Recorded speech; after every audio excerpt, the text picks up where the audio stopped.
ॐ मित्राय नमः। ॐ रवये नमः। ॐ सूर्याय नमः। ॐ भानवे नमः। ॐ खगाय नमः। ॐ पूष्णे नमः।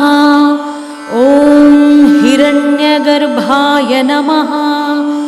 ॐ मरीचये नमः। ॐ आदित्याय नमः। ॐ सवित्रे नमः। ॐ अर्काय नमः। ॐ भास्कराय नमः। ॐ श्री सवितृ सूर्यनारायणाय